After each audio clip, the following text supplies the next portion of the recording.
وقال تعالى: المؤمنون والمؤمنات بعضهم أولياء بعض يأمرون بالمعروف وينهون عن المنكر। শ্রদ্ধেয় সম্মানিত স্নেহের বয়োজ্যেষ্ঠ বয়োকনিষ্ঠ শ্রোতা মণ্ডলী, সকল প্রশংসা রব্বুল আলামিনের জন্য। আমরা আল্লাহ রব্বুল আলামিনের প্রশংসা জ্ঞাপন করতে বলি আলহামদুলিল্লাহ। পরে পরে অসংখ্য দরুদ ও সালাম অবতীর্ণ হোক নবী মুহাম্মদুর রাসূলুল্লাহ সাল্লাল্লাহু তাআলা আলাইহি ওয়াসাল্লামের প্রতি। আল্লাহুম্মা আমিন, আল্লাহুম্মা সাল্লি আলাইহি, আল্লাহুম্মা বারিক আলাইহি। খুতবায়ে মাসনুনা তথা আল্লাহর সংক্ষিপ্ত প্রশংসা ও নবী সাল্লাল্লাহু তাআলা আলাইহি ওয়াসাল্লামের প্রতি দরুদ ও সালামের পর পবিত্র কোরআন হতে একটি আয়াতাংশ পরিবেশন করেছি। এই আয়াতাংশকে সামনে রেখে আমি যে বিষয়টি নিয়ে আলোকপাত করব তা হলো গত সপ্তাহের যে আলোচনার বিষয় ছিল তারই ধারাবাহিকতায় মুমিন বান্দাদের বিশেষ করণীয়। যে আমরা গত সপ্তাহে আলোচনা শুনেছিলাম, বিশেষত তিনটি বিষয় সম্পর্কে। ক্রিসমাস ডে, যা গতকাল সেই দিনটি অতিবাহিত হয়ে গেল। সামনেই আসছে 31st ডে বা 1 জানুয়ারি, নববর্ষ দিবস। অনুরূপভাবে মুসলিম মহল্লায়, মুসলিম এলাকায় মুসলিমদের ছেলেরা খেলাধুলা বিনোদনের ক্ষেত্রেও এই শীতকালীন সময়ে বিভিন্ন প্রোগ্রামের মধ্য দিয়ে অতিক্রম করে, যাতে অনেক কিছু অবৈধ বিষয়গুলো ঢুকে পড়ে, যা টেরও পায় না। গত সপ্তাহে আলোচনা করেছিলাম খেলার ক্ষেত্রে সতর্ক বার্তা হিসেবে দুটি জিনিস খেয়াল রাখা উচিত। কিছু খেলা তো আছে একেবারে অবৈধ, আর কিছু খেলা যা মানুষের আত্মার খোরাক জায়গায় বিনোদনের মাধ্যমে শারীরিক তথা স্বার্থ সবল ও সুস্থ থাকে, যার কারণে খেলার অনুমোদন কোরআন ও হাদিস দিয়েছে। যেমন এটা একটি শিক্ষার অঙ্গ, তেমন ইবাদতের অঙ্গ। আমরা দেখেছি রাসূলুল্লাহ সাল্লাল্লাহু আলাইহি ওয়াসাল্লাম তিনি নিজে তার সহধর্মিণী আয়েশা রাদিয়াল্লাহু তাআলা আনহাকে বিনোদন করার জন্য দৌড় প্রতিযোগিতা করেছেন। অনুরূপভাবে মসজিদে নববীতে কিছু সাহাবা ইকরাম রাদিয়াল্লাহু তাআলা আনহুম আজমাইন তারা বর্ষা বিক্ষেপের যে খেলা খেলছিল, মূলত এটা এক যুদ্ধ প্রশিক্ষণ। এটাকে হাদিসের ভাষায় খেলাও বলা হয়েছে। এরকম যুদ্ধ প্রশিক্ষণের ক্ষেত্রে ঘোড় দৌড়ের প্রতিযোগিতাও হাদিসে পাই। তো এই যে মসজিদে নববীতে খেলা হচ্ছিল, আয়েশা রাদিয়াল্লাহু তাআলা আনহা তিনাকে নিয়ে রাসূলুল্লাহ সাল্লাল্লাহু আলাইহি ওয়াসাল্লাম তাদের খেলা দেখতেছিলেন। আয়েশা বর্ণনা করেন যে আমি যতক্ষণ রাসূলুল্লাহ সাল্লাল্লাহু আলাইহি ওয়াসাল্লামের ঘাড়ের আর করে আমি দেখতেছিলাম, রাসূলুল্লাহ সাল্লাল্লাহু আলাইহি ওয়াসাল্লাম বিরক্ত। এগুলো ইবাদতের অঙ্গ, কিন্তু প্রতিটি জিনিস তার এক নীতিমালা ইত্যাদি শরীয়ত নির্ধারণ করেছে। নীতিমালা বহির্ভূত হলে, অতিরঞ্জন হলে সেটা কিন্তু ইবাদত নয়, বরং সেটা খুরাফাত বলে, বিদআত, হারাম বলে বিবেচিত। যেমন আমরা সাধারণভাবে যে আল্লাহর ইবাদতের জন্য আমরা আদিষ্ট হয়েছি, এই ইবাদতই যদি আমরা নিজের মনের মতো করি, তাহলে সেই ইবাদত আল্লাহর দরবারে গৃহীত হবে না। অতিরঞ্জন যদি ইবাদতের মধ্যে থাকে, গৃহীত হবে না। উদাহরণস্বরূপ আমি যদি মনে করি যে সারা রাত আল্লাহর ইবাদতে কাটিয়ে দিব, দিনের বেলায় রোজা রাখবো, আমি জীবনে বিয়ে করব না যাতে ইবাদতে বিঘ্নতা না ঘটে সাংসারিক জীবনে, ইসলাম এটা চাই না, এটা অতিরঞ্জ। আল্লাহ যেমন চোখের হক রেখেছেন, তেমনই স্ত্রীর হক রেখেছেন। ইসলামের সকল বিষয় নিয়েই এটা একটি কমপ্লিট জীবন বিধান, পরিপূর্ণ জীবন বিধান, যার কারণে আমাকে সর্বদিকেই খেয়াল রাখতে হবে। তেমনই এই খেলার ক্ষেত্রেও এটা একটি ইবাদতের অঙ্গ তখনই হবে যখন তার নীতিমালা আমি ফলো করে যাব। যে কোনো অনুষ্ঠান এবং যে কোনো ধরনের সাংস্কৃতিক অনুষ্ঠান হোক, চাই অন্য কোনো অনুষ্ঠান হোক, সর্বক্ষেত্রে আমার ইসলামী নীতিমালা ফলো করতে হবে। নীতিমালা বহির্ভূত হলেই সেটা অতিরঞ্জন, যা ইসলাম প্রশ্রয় দেয় না। ঠিক খেলার ক্ষেত্রেও বিশেষত দুটি বিষয় লক্ষণীয়। নম্বর এক, সেই খেলার মধ্যে যেন এমন কিছু জিনিস প্রবেশ না করে যা মানুষকে ইসলামিক চিন্তাধারা, আল্লাহর স্মরণ থেকে তাকে বিচ্যুত করছে। আল্লাহর স্মরণ থেকে গত সপ্তাহে বলেছিলাম, আমরা অনেকেই আমাদের ছেলেরা খেলা করতে গিয়ে, খেলা দেখতে গিয়ে সারা রাত অতিক্রম করে দেয়। যারা আমরা এটা শিক্ষার অঙ্গ বলি শুনি, তারা একবারও ভাবে না যে এর নীতিমালা অনুসরণ না করার ফলে শিক্ষার অঙ্গ তো দূরে থাক, শিক্ষা থেকে অনেক দূরে সরিয়ে দিচ্ছে। ইহুদি খ্রিস্টানরা তারা নিজের সময়টাকে বৃথা নষ্ট না করে সর্বদাই তারা ভ্রমণ করতে গিয়েও ওই পুস্তক তারা পড়াশোনা করছে। সেখানে তারা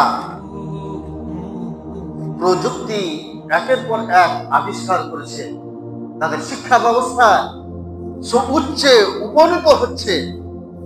কিন্তু না, আমরা তাদের প্রযুক্তির মধ্যে ডুবে থেকে নিজের শিক্ষা থেকে পিছিয়ে যাচ্ছি। আপনি সারা বিশ্বের শিক্ষা ব্যবস্থার র্যাঙ্ক লক্ষ্য করতে গিয়ে আপনি ভারতবর্ষকে দেখবেন যে কতটা পিছিয়ে আছে। কেন?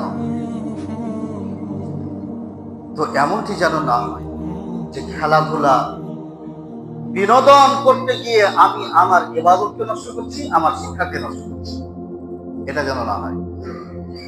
এই দৃষ্টিকোণ থেকেই যে সকল অবৈধ দিবস পালন, অবৈধ খেলাধুলা, অবৈধভাবে অনইসলামিক কৃষ্টি কালচার, তাহজিব ও তামাদ্দুন, সংস্কার ইত্যাদিতে আমরা নিজেকে গা ভাসিয়ে দিচ্ছি। এমনকি অমুসলিমদের মেলা, পূজায়ও অংশগ্রহণ করছি। কিছুদিন আগেই সামনে আসছে, প্রায় 20 দিন মতো আর আছে, মুসলিম অধ্যুষিত এলাকাতে উত্তরণী মেলা বসে। বুঝবে কেন? আমরা ইসলাম ধর্ম বিশ্বাসী, আমাদের সংস্কৃতি হচ্ছে সর্বোত্তম সংস্কৃতি। এই যদি ধ্যান আর ধারণা না থাকে তাহলে অবশ্যই অমুসলিমদের কৃষ্টি কালচার মেলা মুসলিম মহল্লায় বসে। আর যদি মনে হয় যে না, ইসলাম হচ্ছে সর্বশ্রেষ্ঠ ধর্ম, আল্লাহ প্রদত্ত এটি একটি ধর্ম, রাসূলুল্লাহ সাল্লাল্লাহু আলাইহি ওয়াসাল্লামের আচরণ আদর্শই হচ্ছে উত্তম আদর্শ, তাহলে তার আদর্শকে ফলো করতে গিয়ে, আল্লাহ রাব্বুল আলামিনের সেই দ্বীন ধর্মকে মানতে গিয়ে অন্য কোনো ধর্ম এখানে, তার মেলা তার জায়গাতে হবে, সে তা পালন করবে, কিন্তু আমি তার সঙ্গে অংশগ্রহণ করব। বিষয়টি খুব ভাবার। এরকম পরিস্থিতিতে আমাদের কিছু করণীয়, আজকে সে বিষয়ে আলোচনা করব। ইমানদারদের বৈশিষ্ট্যই হচ্ছে কোনো খারাপ কাজ দেখলেই তা প্রতিহত করা, এটা ইমানদারদের কাজ। অংশগ্রহণ না করা। আল্লাহ রাব্বুল আলামিন সূরা আল কাহফ সূরা নম্বর 18 আয়াত নম্বর 68 এর মধ্যে উল্লেখ করেন, 28 মধ্যে উল্লেখ করেন, অসবির নাফসাকা মাআল্লাযীনা ইয়াদউনা রাব্বাহুম বিল গাদাতি ওয়াল আশিয়্যি ইউরিদুনা ওয়াজহা ওয়ালা তা'দু আইনাকা আনহুম তুরিদু যিনাতাল হায়াতিদ দুনিয়া ওয়ালা তুতি' মান আগফালনা কলবাহু আন যিকরিনা ওয়া লাম ইউরিদ ইল্লাল হায়াত ওয়ালা তুতি' মান আগফালনা কলবাহু আন যিকরিনা। আল্লাহ রাব্বুল আলামিন বলেন, অসবির নাফসাকা, আপনি আপনার প্রাণকে তথা নিজেকে আপনি সংবরণ করে রাখুন সেই ব্যক্তিদের সঙ্গে যারা আল্লাহকে সকাল ও সন্ধ্যায় ডাকে। তথা একজন মুমিন আল্লাহ রাব্বুল আলামিন তার নিজ নবী মুহাম্মদ সাল্লাল্লাহু আলাইহি ওয়াসাল্লামকে সম্বোধন করে প্রতিটি মুমিন বান্দাদের তার সৎসঙ্গী কে হবে সে বিষয়ে আল্লাহ রাব্বুল আলামিন বলছেন, যারা সকাল সন্ধ্যায় আল্লাহকে স্মরণ করে, আল্লাহকে ডাকে, তাদের সঙ্গে আপনি অবস্থান করুন। প্রত্যেক মুমিনের অবস্থান হবে যে আল্লাহকে ডাকে, যার কাছে বসলে ঈমান বৃদ্ধি পাবে, যার কাছে বসলে ঈমানের স্মরণ বেড়ে যাবে, তার কাছেই তারা বসবে। ইয়াদউনা রাব্বাহুম বিল গাদাতি ওয়াল আশিয়্যি ইউরিদুনা ওয়াজহা, এই সকাল ও সন্ধ্যায় আল্লাহকে ডাকে একমাত্র তার সন্তুষ্টি কামনা করে। ওয়ালা তা'দু আইনাকা আনহুম তুরিদু যিনাতাল হায়াতিদ, হে নবী, আপনি দুনিয়ার শোভা কামনা করে, দুনিয়ার যে সৌন্দর্য শোভা, এতে আপনি ডুবে গিয়ে আপনি তাদের থেকে মুখ ফিরিয়ে নেবেন না। ওয়ালা তা'দু আইনাকা, তাদের থেকে আপনি দূরে সরে যাবেন। বর্তমান সময় আমরা মুমিন, নিজেকে মুসলিম বলে দাবি করি, অথচ আমাদের সঙ্গ তাদের সঙ্গে হয় না, যাদের সঙ্গে বসলে আল্লাহর স্মরণ বেড়ে যায়, ঈমান বেড়ে যায়, তাদের সঙ্গে নয়। বরং যেখানে আমার ঈমানের বিচ্যুতি ঘটে, ঈমান ধ্বংস হয়ে যায়, তাদের কাছে আল্লাহ রাব্বুল আলামিন পরক্ষণে আবার সতর্ক করছেন, ওয়ালা তুতি' মান আগফালনা কলবাহু আন যিকরিনা, আপনি তাদের অনুসরণ করবেন না যাদের অন্তরকে আমি আমার স্মরণ থেকে গাফিল করে দিয়েছি। যাদের অন্তরকে আমি আমার স্মরণ থেকে গাফিল করে দিয়েছি, আমার স্মরণ যারা করে না, তাদের সঙ্গ লাভ আপনি করবেন না, তাদের অনুসরণ আপনি করবেন না। বিষয়টি আমাদের ভাবা দরকার যে আমরা কাদের সঙ্গে যাচ্ছি। আমরা তাদেরকে সঙ্গ দিতে গিয়ে আমি আল্লাহর পথ থেকে দূরে সরে যাচ্ছি না তো। একদিকে হাইয়া আলাস সালাহ হাইয়া আলাল ফালাহ বলছে, আর অপর দিকে অবৈধ কোনো কাজ হচ্ছে, সেই কাজে আমি অংশগ্রহণ করছি না। একবার ভাবি, আমাদের আচরণ হবে অবৈধ কাজগুলো দেখলে সেগুলোকে প্রতিহত করা, বন্ধ করা। ঈমানি দায়িত্ব এটাই। যে আয়াতটি পরিবেশন করেছি খুতবার এক শুরুতে, সেখানে আল্লাহ রাব্বুল আলামিন বলেন, আল মুমিনুনা ওয়াল মুমিনাতু বা'দুহুম আউলিয়াউ বা'দ, সূরা তাওবা সূরা নম্বর 9 আয়াত নম্বর 71। মুমিনরা একে অপরের, মুমিন নর এবং নারী, এরা একে অপরের বন্ধু। একজন বন্ধু অপর আরেকজন বন্ধু যদি প্রকৃত সে বন্ধু হয়, তাহলে তার শুভ কামনা করবে, তাকে কখনোই খারাপ পথে নিয়ে যাবে না। অতএব একজন মুমিনের আচরণ হচ্ছে যে তার লক্ষ্য হচ্ছে আখিরাত, এ দুনিয়া নয়। দুনিয়াতে তো সে তার শুভ কামনা করবেই, বরং আখিরাতের ক্ষেত্রেও সে শুভ কামনা করবে। একজন মুমিন সে কখনোই অবিচলিত অবস্থায় থাকবে না, বিচলিত হয়ে যাবে যদি তার বন্ধু জাহান্নামের দ্বার প্রান্তে উপস্থিত হয়ে যায়। কি করে তাকে জাহান্নাম থেকে দূরে সরিয়ে দিয়েছে। যার কারণে একজন মুমিন অপর মুমিন নর এবং নারী যে একে অপরের তারা বন্ধু, তো তারা তাদের সর্বপ্রথম যে বৈশিষ্ট্যগুলো আল্লাহ বর্ণনা করেছেন তার মধ্যে এটাই, ইয়া'মুরুনা বিল মা'রুফ, সৎ কাজের আদেশ দিবে। সৎ কাজের আদেশ দিবে।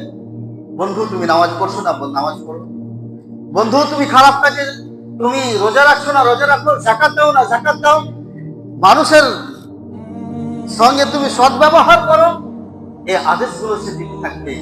কারণ আমি যেমন নিজেকে সেভ রেখেছি, দিয়ে আল্লাহর যাবতীয় ইবাদত বন্দেগীতে নিজেকে মগ্ন রেখেছি, তেমন তোমারও এটা দরকার। আমি যেমন তোমার সঙ্গে বন্ধুত্ব আচরণ করে দুনিয়ার বুকে চলছি, কাল কিয়ামতের মাঠেও যেন আমার তোমার আর আমার স্থান জান্নাতে হয়। দ্বিতীয়, ওয়ায়ানহাউনা আনিল মুনকার, খারাপ কাজ থেকে বিরত রাখে। খারাপ কাজ, জেনা ব্যভিচার করো না, কারো চুরি করো না, কারো ডাকাতি করো না, অবৈধ কাজে যেও না। আমি যেমন যাই না তুমি যেও। এটা একটা বন্ধুর কাজ হবে। যেমন তোমার এই দুনিয়ার বুকে আমি তোমার সঙ্গ আমি লাভ করতে চাইছি, আখিরাতেও তোমার সঙ্গে সঙ্গ লাভ করতে চাইছি। যে আচরণের ফলে তুমি জাহান্নামে থাকবে, আমি জান্নাতে থাকবো, এমনটি যেন না হয়। আমিও যেমন জান্নাতে থাকবো, তুমিও যেন জান্নাতে থাকবে। এটা হবে একজন মুমিনের কাজ। মুনাফিকদের কাজ হচ্ছে উল্টো। মুনাফিকদের কাজ কি? উক্ত সূরার অর্থাৎ সূরা তাওবার 9 নম্বর আয়াতের 67 নম্বর আয়াত 67 নম্বর আয়াত আল্লাহ রাব্বুল আলামিন বলেন, আল মুনাফিকুনা ওয়াল মুনাফিকাতু বা'দুহুম, মুনাফিকরা একে অপরের, এরাও কিন্তু বন্ধু। মুনাফিক নরনারীরা একে অপরের বন্ধু। এদের কাজ কি? উল্টো। ইয়ামুরুনা বিল মুনকার ওয়া ইয়ানহাউনা আনিল মা'রুফ, এরা খারাপ কাজের আদেশ দেয় এবং অন্যায় কাজ থেকে বিরত রাখে। খারাপ কাজের আদেশ দিতে থাকে আর ন্যায় কাজ থেকে বিরত রাখে। এই আচরণটা কাফেরদের ছিল। এই আচরণ কাফেরদেরও। আল্লাহ রাব্বুল আলামিন সূরা আল কালামের 10, 11, 12, 13 নম্বরে এই 4টি আয়াতের মধ্যে কাফেরদের আচরণ তুলে ধরছেন। সূরা কালাম 68 নম্বর আয়াত, সূরার 10, 11, 12, 13, 4টি আয়াত। আল্লাহ কি বলছেন? ওয়ালা তুতি কুল্লা হাল্লাফিন মাহিন, হে নবী আপনি তাদের অনুসরণ করবেন না যারা কথায় কথায় শপথ করে, কর্মের মূল্য না দিয়ে শুধু শপথ করে যায়, এমন ব্যক্তিদের অনুসরণ আপনি করবেন না। কাফিরদের আচরণ ছিল কথায় কথায় শপথ করা। মাহিন, যারা লাঞ্ছিত, তাদের আপনি অনুসরণ করবেন। ওয়ালা তুতি কুল্লা হাল্লাফিন মাহিন, হাম্মাজিন, যারা পিছনে মানুষের পরচর্চা পরনিন্দা করে, এমন ব্যক্তিদের অনুসরণ আপনি করবেন না। মাশাইন বিনামিম, যারা অপরের নিন্দা করে বেড়ায়, এমন ব্যক্তিদের আপনি অনুসরণ করবেন না। মান্নাইল লিল খায়র, যারা কল্যাণের পথে বাধা দেয়। কল্যাণের পথে বাধা কারা দেয়? কাফেররা। কল্যাণের পথে যারা বাধা দেয়, মানে নামাজ পড়তে এলে কত ইমানদার হয়ে গেছি, এখনো অনেক সময় আছে, দাঁড়িয়ে রাখলে বলে এখন দাঁড়িয়ে রাখা বয়স হয়েছে। কোন অবৈধ অনুষ্ঠানে না যেতে দিলে আরে এ চলবে, এরকম ভাবে এসে কল্যাণের পথে বাধা। মান্নাইল লিল খায়র মুতাদিন, সীমালঙ্ঘনকারীদের আপনি অনুসরণ করবেন না। আসিম, পাপিষ্ঠদের অনুসরণ করবেন না। উতুল্লিন, যারা রুড স্বভাবের, খারাপ মেজাজের, এমন ব্যক্তিদের অনুসরণ আপনি করবেন না। বাদা যালিকা যালিম, তদুপরি তারা হচ্ছে অভদ্র, এমন ব্যক্তিদের আপনি অনুসরণ করবেন। তাহলে আমাদের ঈমান কাফিরদের যে বৈশিষ্ট্য এবং তাদের যে গুণাবলী, সেই গুণাবলী ও বৈশিষ্ট্য থেকে ফিরে এসে, মুনাফিকদের গুণাবলী ও বৈশিষ্ট্য থেকে ফিরে এসে ঈমানদের যে গুণাবলী বৈশিষ্ট্য, সেই গুণাবলী এবং বৈশিষ্ট্যগুলো অর্জন করা উচিত। একজন ঈমান বসে থাকতে পারে না অন্যায় কাজ দেখলে, তার ঈমান তাকে উদ্বুদ্ধ করে, ঈমান তাকে আত্ম অভিমানে ফেলে দেয়, ঈমান তাকে আত্মমর্যাদায় ফেলে দেয়। রাসূলুল্লাহ সাল্লাল্লাহু আলাইহি সাল্লাম তিনি বলেন, মুসলিম শরীফের হাদিস, আবু সাঈদ খুদরি রাদিয়াল্লাহু তাআলা আনহু থেকে হাদিসটি বর্ণিত। রাসূলুল্লাহ সাল্লাল্লাহু আলাইহি সাল্লাম বলেন, মান রাআ মিনকুম মুনকারান ফালিয়ুগাইয়িরহু বিয়াদিহি, যে ব্যক্তি খারাপ কাজ দেখবে সে যেন হাত দ্বারা বাধা দেয়। তার যদি সম্ভব না হয়, ফাইলাম ইয়াস্তাতি ফাবি লিসানি, সে যদি সক্ষমতা না রাখে, তাহলে সে যেন সেটা মুখ দিয়ে সেটা বাধা দেয়, মুখের মাধ্যমে বলে। এটাও যদি তার সক্ষম না হয় সে, তাহলে তাকে কি করবে? তাকে সেই কাজ থেকে যেন সে বিরত থাকে, ঘৃণা করার মতো। ঈমান। আর এই শেষের যে পর্যায়টি, ঘৃণা করে সেখানে উপস্থিত হওয়া, এটা হচ্ছে সবচাইতে নিম্ন পর্যায়ের ঈমান। ঈমান থাকলে উচ্চ পর্যায়ে সে কাজ করবে, হাত দিয়ে বাধা দেবে। যদি মিডিল পর্যায়ে তার ঈমান থাকে, তাহলে কমপক্ষে মুখ দিয়ে বলবে। এও যদি তার সক্ষমতা না থাকে, তাহলে সে অন্তর দ্বারা ঘৃণা করবে। ঈমান তাকে আত্ম অভিমানে ফেলে দিবে, সে কাজ সে করবে না। আত্ম অভিমান কাকে বলে? আমাদের মধ্যে কেমন ঈমান যে আত্ম অভিমান আমাদের আসে না, আত্মমর্যাদা বলে আমাদের কিছু আসে না? একবার আপনাকে আত্ম অভিমান, আত্মমর্যাদা কাকে বলে ইমাম বুখারী রাহিমাহুল্লাহ তার বুখারী গ্রন্থের 5221 নম্বর হাদিসে উল্লেখ করেন। আন আয়েশা রাদিয়াল্লাহু তাআলা আনহা, আয়েশা রাদিয়াল্লাহু তাআলা আনহা বলেন, আন্না রাসূলুল্লাহ সাল্লাল্লাহু তাআলা আলাইহি সাল্লাম قال, যে রাসূলুল্লাহ সাল্লাল্লাহু তাআলা আলাইহি সাল্লাম বলেছেন, যে রাসূলুল্লাহ সাল্লাল্লাহু আলাইহি সাল্লাম বলেছেন, ইয়া উম্মাতা মুহাম্মদ, হে মুহাম্মাদের উম্মতেরা, হে মুহাম্মাদের অনুসারীরা, শুনো। যে রাসূলুল্লাহ সাল্লাল্লাহু আলাইহি ওয়াসাল্লাম বলছেন, মা আহাদা আগলিয়াহু মিনাল্লাহ, আল্লাহর চাইতে আত্মমর্যাদাশীল আর কেউ নেই। ইয়ারা আবদাহু আইয়ারা আবদাহু আও আমাতাহু, আল্লাহ যখন তার বান্দা বা তার বান্দীকে দেখে, আন তাজনি তাজনি, যে সে ব্যভিচারে লিপ্ত হয়েছে, তখন আল্লাহ রাব্বুল আলামিন আত্মমর্যাদায় পড়ে যান। এই জন্যই তিনি কি করেছেন, যে ফাহিশ কাজ থেকে, অন্যায় কাজ থেকে বিরত থাকতে বলেছেন।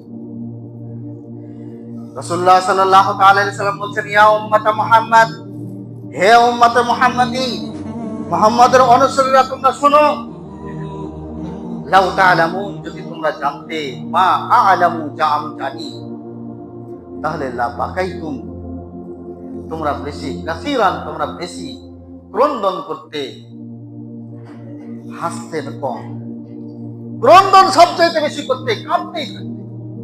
আজকে আমরা সেই আখিরাতের দৃশ্য সম্পর্কে জানছি না বলে আনন্দ, ফুর্তি ও বিনোদনে নিজেকে এত ব্যতিব্যস্ত রেখেছি যে আমি আখিরাতের হাসি সম্পর্কে ভুলে গেছি, আর আখিরাতের কান্না সম্পর্কে ভুলে গেছি, দুনিয়াতে ডুবে থেকে গেছি। আল্লাহ রাব্বুল আলামিন সূরা তওবাতেই বলছেন, ফালিয়াদহাকু কলিলা ওয়ালিয়াবকু কাসীরা, ফালিয়াদহাকু কলিলা, এই দুনিয়ার বুকে হাসো কম, কাঁদো বেশি। তাহলে কি হবে? যে আখিরাতে তুমি হাসবে, কাঁদবে কম। বিষয়টি একবার ভাবা, যে আত্ম অভিমান কাকে বলে, আর আত্মমর্যাদা কাকে বলে। আমার কেমন ধরনের ঈমান, খারাপ কাজ দেখার পরেও আমার আত্মমর্যাদা লাগে না, আত্মমর্যাদায় আমার বাঁধে না, আত্ম অভিমানে আছে। এই হাদিসটি ইমাম বুখারী রাহিমাহুল্লাহ তার বুখারী গ্রন্থের মধ্যে উল্লেখ করছেন। হাদিস নাম্বার 7416। মুগীরা ইবনে শুআবা রাদিয়াল্লাহু তাআলা আনহু থেকে হাদিসটি বর্ণিত। তিনি বলেন যে সাদ ইবনে উবাদা রাদিয়াল্লাহু তাআলা আনহু বলছেন, যদি আমি দেখি কোন একজন ব্যক্তিকে, মা ইমরাতি, আমার স্ত্রীর সঙ্গে, যে কোন একজন ব্যক্তি আমার স্ত্রীর সঙ্গে জেনায় লিপ্ত হয়ে আছে, এমন অবস্থায় যদি দেখি, তা এটা আমার পক্ষে কতটা আত্মমর্যাদায় লাগবে, যে আমি নিজেকে সহ্য করতে না পেরে আমি কি করব? আমি সঙ্গে সঙ্গে খোলা তরবারি নিয়ে তাকে হত্যা করব। তখন রাসূলুল্লাহ সাল্লাল্লাহু আলাইহি ওয়াসাল্লাম সাহাবাদের মধ্যে বলছেন, আতাজাবুনা মিন গায়রাতি সাদ ইবনে উবাদা, তোমরা কি সাদ ইবনে উবাদার আত্মমর্যাদা দেখে আশ্চর্য হচ্ছ? ওয়াল্লাহি, আল্লাহর শপথ করে বলছি, সাদ ইবনে উবাদার আত্মমর্যাদা যতটুকু আছে, তার চাইতে বেশি আমার আত্মমর্যাদা। ওয়াল্লাহি, আল্লাহর শপথ করে বলছি যে সাদ ইবনে উবাদাহ চাইতে আমার আত্মমর্যাদা বেশি। শুধু তাই নয়, ওয়াল্লাহু আগিয়ারু মিন্নি, আর আল্লাহর আত্মমর্যাদা কতটুকু, যে আল্লাহর আত্মমর্যাদা আমার চাইতে বেশি। অমিন দালিকা, এই জন্যই, বা অমিন আজলি জালিক, এই জন্যই আল্লাহ রাব্বুল আলামিন হারামাল্লাহুল ফাওয়াহিশা মা যাহারা মিনহা ওয়া মা বাতান, যা যত খারাপ বস্তু আছে, খারাপ কর্ম আছে, সবগুলোকে আল্লাহ রাব্বুল আলামিন কি করে দিয়ে হারাম করে দিয়েছেন, চাই সেটা প্রকাশ্যে হোক চাই প্রকাশ্যে। বিষয়টি একবার ভাবি যে আমাদের ঈমান কেমন ধরনের, যে আত্মমর্যাদায় বাঁধে না, আত্ম অভিমানে আসে না, যে আমরা তো বাধা দিন নিজেরা অনেক সময় অংশগ্রহণ করি, আমাদের সন্তানেরা এরকম খারাপ কাজ বা অনুষ্ঠানগুলোতে অংশগ্রহণ করে। আল্লাহ রাব্বুল আলামিন যেন আমাদের দান করেন যে যা খারাপ, তারা খারাপ, সেগুলো থেকে নিজেকে বাঁচি, এবং যা কোরআন ও হাদিস অনুমোদন দিয়েছে সেদিকে লক্ষ্য রেখেই আমরা যেন এগিয়ে যাই। খেলাধুলা বিনোদনের ক্ষেত্রে দুটি জিনিস লক্ষণীয়, যে তাতে যেন জুয়া না থাকে, এবং 2 নম্বর হচ্ছে তা দ্বারা যেন আল্লাহ থেকে তাকে দূরে সরিয়ে না দেয়। এই দুটো জিনিস যদি না থাকে তাহলে যে সকল খেলাধুলা জায়েজ তা করা যাবে, আর যদি এই দুটোর মধ্যে কোনো একটা থেকে যায় তাহলে তা বৈধ নয়। তা যেমন করাও বৈধ নয়, তা দেখাও বৈধ নয়। বৈধ জায়গায় অংশগ্রহণ করা যাবে, অবৈধ জায়গায় অংশগ্রহণ করা যাবে না। আল্লাহ রাব্বুল আলামিন যেন আমাদের তৌফিক দান করেন, যা শুনলাম তা মেনে নেওয়ার মাধ্যমে যেন আল্লাহর সন্তুষ্টি অর্জন করতে পারি, এবং সেই হিসাবে নিজেকে যেন সার্থক এবং সফল হিসাবে গণ্য করতে পারি, তার তৌফিক দান করুন। আমিন। ওয়া আখিরু দাওয়ানা